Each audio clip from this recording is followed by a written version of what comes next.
Right, so started the conversion. So firstly what I have to do is get rid of these caps and the pegs. Pegs just loosen up. This kind of like took me quite a bit of time, but as you can see, it's got two notches at the sides. So what I've done is just got a wrench and then just unscrewed that. Took a bit of time, had to give a bit of a whack as well to unloosen it, but came off after a while. It was pretty tight, so that's how you get these off. Right, so the next bit is putting the bottom bracket on. So the base is 68mm square taper, and the length I got is 127mm. I'm not sure if that's right, but yeah, I'm just going to put it in and see if it works really. So yeah, that side's in. I'm not sure if it's going to line up because it looks pretty small, but yeah, we'll see how it goes. I'm not sure if it's going to line up, but yeah. Next thing is putting that side on, so literally just put that in and then screw it on. I've got the tool here. Where is it? Got the tool here, so I'm gonna whack that in and then just screw it on. So yeah, that's how that goes. Right, so I've got the bottom bracket in now on that side, and that's in, and also that side's in. So yeah, spins freely. Right, so it's another day and more parts come through. So this is the chain tensioner, and this is the flywheel that I'll be using. It's a 12T, meaning there's 12 teeth, and this goes basically on the back wheel. Right here, you can see it's like it's threaded, so it goes basically on that, basically. So go like that, and then the tensioner goes next to it, like this, holds in place. Like so. So what I need to do is take that off, get the brake caliper off as well, and then go from there. So that's what I'm going to do now.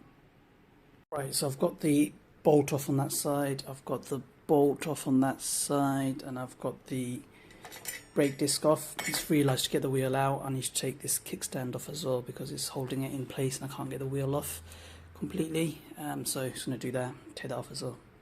So as you can see, the kickstand is now off and the wheel should now kind of like come out, so I'm going to do that and then put the flywheel in.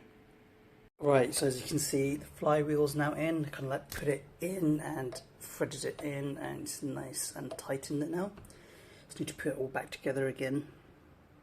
Right, got a bit of a problem, the chain tensioner doesn't fit, so I'm going to do it without putting this in and see if it still works. Hopefully it does.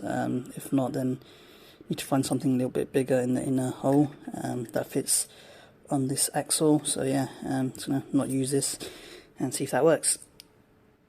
Right, so the flywheel is on, all the nuts and bolts are on, so just gonna give it a go and see if it grinds or anything like that.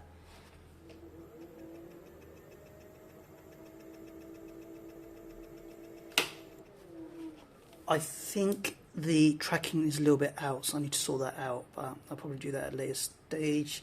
Just want to see a working product working, and then I'll sort that out later. So, a different day, another delivery came through, so I've got my crank set now, so that's here, and I opted to get the 48T version. I think the stock is 38, and I've seen people using 58T ones, so I thought I'll go halfway just to see how it feels. So that's what I've opted up for. And for the arms, I think stock is 140mm. I went with 152mm, and I know some people have also put 170, but for me, I think 152 is probably best. Just done a bit of a clearance check just to see if it's all good, and it seems like it should be fine. A bit of clearance still on the floor. So yeah, that's what that looks like. And for the pedals, I went for some cheap foldable pedals. So I still want for it to be compact, so you can fold them in like that. So I can put them in my car, and that shouldn't be an issue. And the other parts I've got is obviously the screws that'll go in. And also I've got the caps that will cover the screws. So that's what that looks like. What I'm going to do is go ahead and install them. So yeah, let's get on with it. So the pedals literally just go in and you kind of like screw that in. I thought I'll do that off before I put it on, just to make sure it's all fully tightened. Get that in, that's kind of in. I'll tighten it later. And then this one is literally same thing again, and just screw it in. So yeah, that's how that goes. I'll come back when that's done. So yes, I've got the pedals in now. What I'm going to do is put the crank in just to see if it clears. And I've already done a test and it was fine. It doesn't touch the panel for the battery, so that's great. And also what I found, I've done a quick measurement, it lines up with my flywheel. The chain, these teeth lined up with my flywheel teeth, so hopefully once I get the chain in, it's all working great.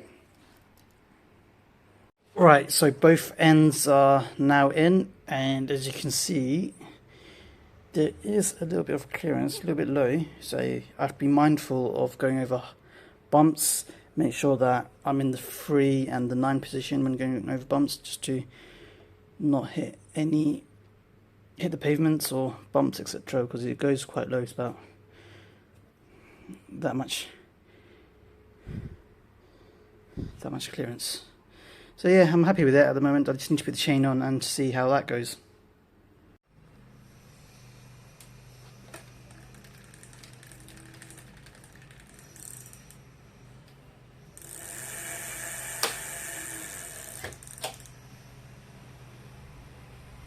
So yes guys, it's done. I've got the chain on, it's all working great. I just need to take it outside and test it. I'll probably do that in my next video, show you how it works, etc. I might need to remove one of the links because it's got a bit of a slack going on. But yeah, generally I'm happy with it. I thought there might be some clearance issues, but there isn't. So my bottom bracket, 127mm, was okay. Flywheel all lined up.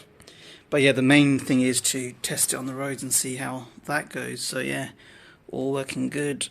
This folds in, pops out. So yeah, generally happy with it. So yeah, I'll catch you guys in the next one. Peace.